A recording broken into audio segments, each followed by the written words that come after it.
Vamos iniciar com uma pergunta. É o intestino o acesso de entrada para doenças? Eu sempre quis ser médico, então fiz a faculdade de medicina, fiz a residência, abri meu consultório, comecei a atender meus pacientes, só que acabei ficando frustrado.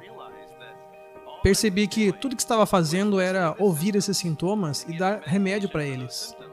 Ou estava fazendo testes e, com base nos resultados, dando medicação e muitas vezes as pessoas não melhoravam.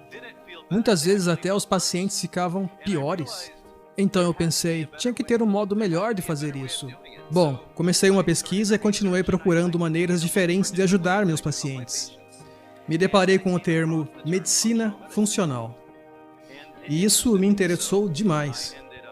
Acabei indo para um workshop nesse conceito de medicina funcional e gostei demais. Quero compartilhar com vocês apenas 2 princípios que aprendi nesse workshop. O primeiro, devemos sempre ir à causa raiz da doença. Voltar ao básico, procurar a causa raiz. E o segundo, geralmente a doença começa no intestino. Agora, isso pode parecer simples, pode parecer intuitivo, você pode pensar, ei, por que diabos você não sabia disso? Eu vou dizer a verdade, não foi assim que fomos ensinados. Comecei a usar tais princípios com meus pacientes e eles começaram a melhorar. Então percebi que eu precisava olhar mais para essa coisa de medicina funcional. E acabei me certificando nessa área.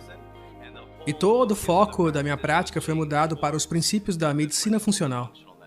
Então, sempre que eu digo medicina funcional, quero que vocês pensem em medicina de causa raiz. Eu digo medicina funcional e logo você pensa em causa raiz. Um bom exemplo é uma árvore.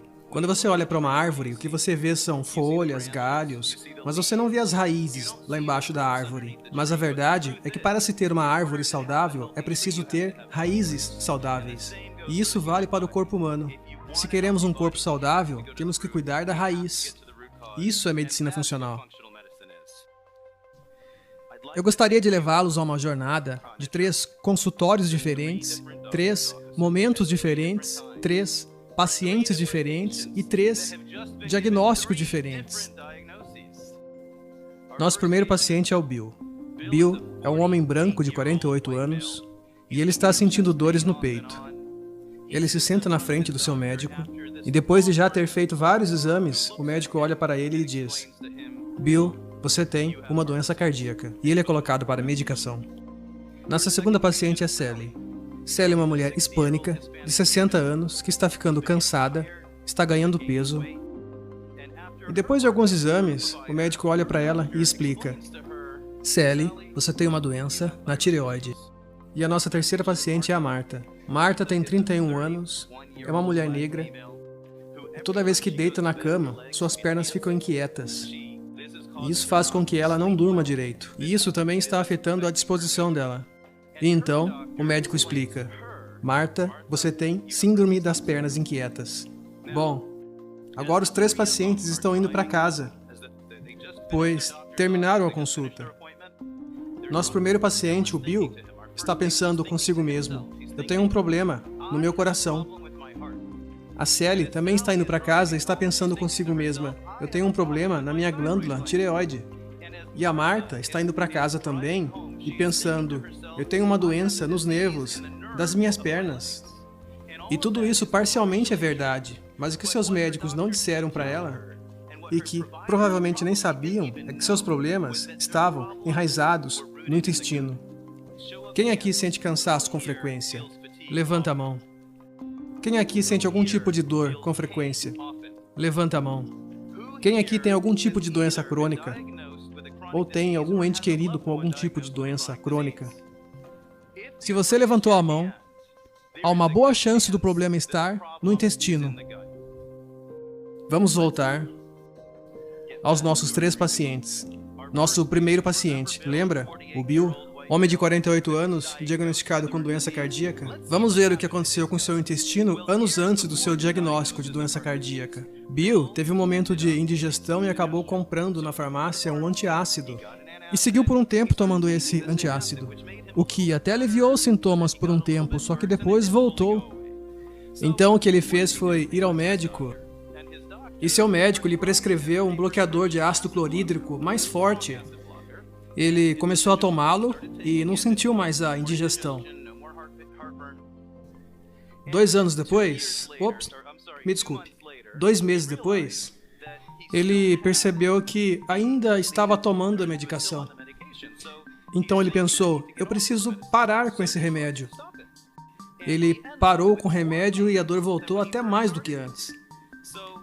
Então ele voltou a tomar o medicamento. E tudo bem se o remédio fosse totalmente seguro. Certo? Isso pode até ter um certo custo, mas o que realmente tem importância é acabar com o incômodo. A verdade é que você precisa de ácido estomacal. Você não pode bloquear para sempre esse ácido. Você precisa de ácido para matar certas bactérias no trato digestivo. Você precisa de ácido para ativar vitaminas e minerais. Você precisa de ácido para digerir sua comida. Existe uma razão para termos ácido no estômago. E isso não é tudo.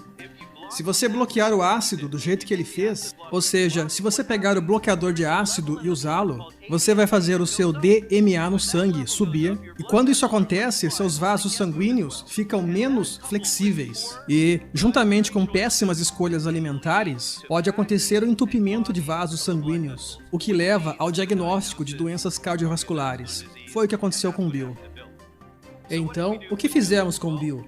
Usando a medicina funcional, traçamos um plano, fomos capazes de colocá-lo em uma prescrição de gerenciamento de estresse, sono, exercício.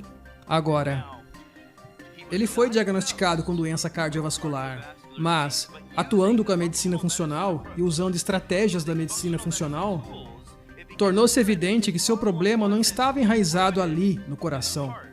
O problema é que ele estava consumindo alimentos que estavam atrapalhando e causando indigestão e ele estava bloqueando o ácido e estava causando mais problemas. Então, com essa informação, fomos capazes de colocá-lo em uma dieta de eliminação e descobrir quais eram os alimentos que realmente estavam trazendo problemas. Bom, primeiro conseguimos tirar a medicação para a azia. Conseguimos colocá-lo em uma dieta saudável. E agora, como ele está compreendendo melhor o problema e também o diagnóstico, ele está sem dor no peito. Vamos agora para a segunda paciente, a Sally. Vamos ver o que aconteceu em seu intestino. Sally consumia muitos alimentos processados. Você sabia que mais de 68% da dieta americana consiste em alimentos processados? Sabia disso? Bem, ela era uma dessas. Ela estava definitivamente seguindo essa estatística. Ela consumia muitos produtos à base de trigo. E o trigo tem alta concentração de uma proteína chamada glúten. E o que acontece se você consumir muitos alimentos processados? E o que acontece se você consumir muito glúten?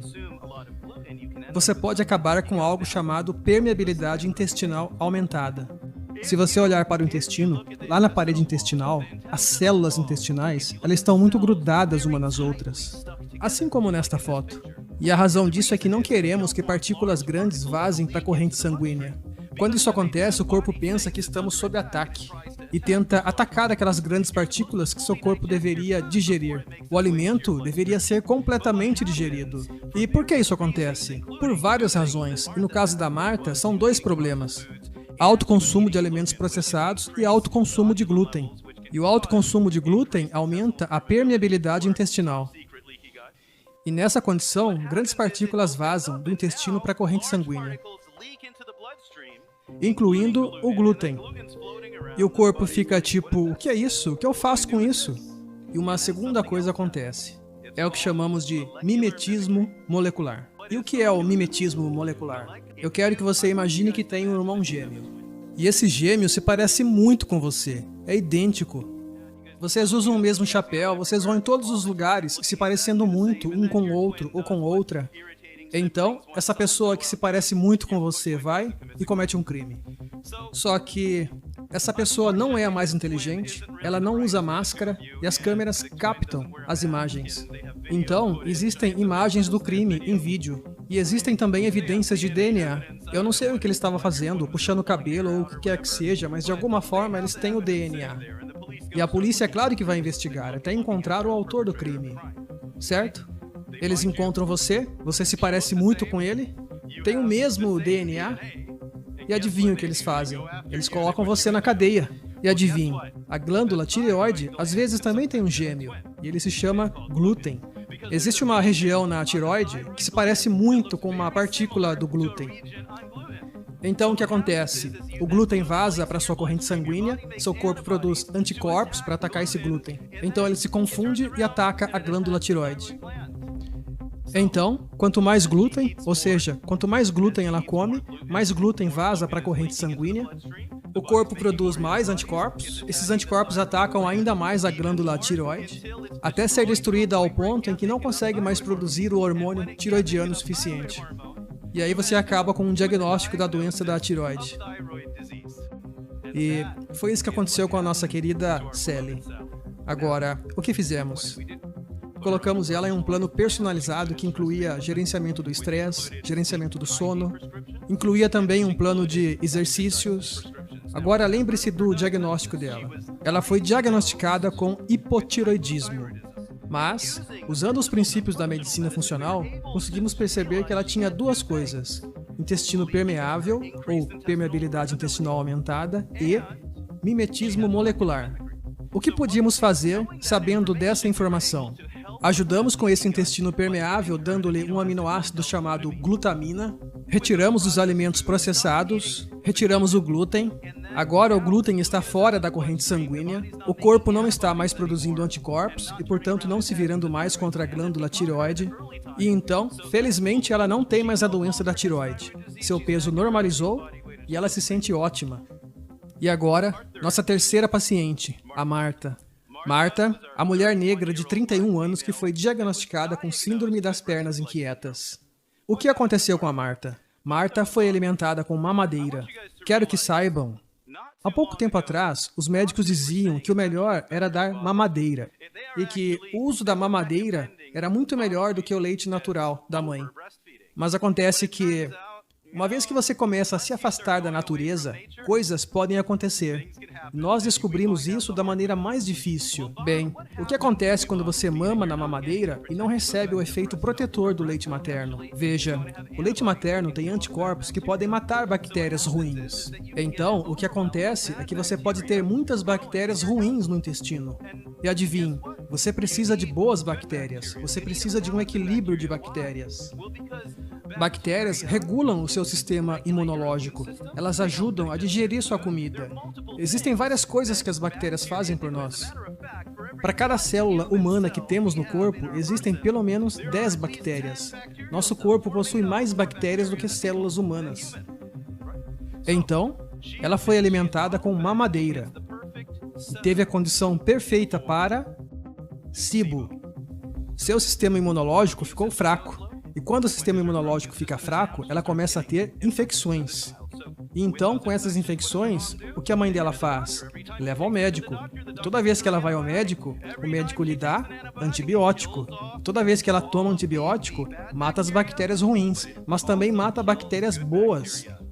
Eventualmente, junto com más escolhas alimentares, ela acaba com algo chamado SIBO, ou supercrescimento bacteriano do intestino delgado. Supercrescimento de bactérias extras no intestino delgado é muito ruim. E adivinhe, certas cepas de bactérias podem criar uma toxina que vaza para a corrente sanguínea, irrita os nervos e provoca a síndrome das pernas inquietas. E isso foi o que aconteceu com a Marta. Então, o que fizemos com ela? Demos a ela uma prescrição de gerenciamento do estresse, uma prescrição de gerenciamento do sono, exercícios, ajustes na alimentação, e tudo isso personalizado. Lembre-se, ela foi diagnosticada com síndrome das pernas inquietas. Mas com a medicina funcional, usamos estratégias diferenciadas. Sabíamos que o verdadeiro problema dela, ou seja, a causa raiz, era um supercrescimento bacteriano. Então colocamos ela em uma dieta específica chamada Low FODMAP. Usamos também algumas ervas para matar algumas bactérias ruins.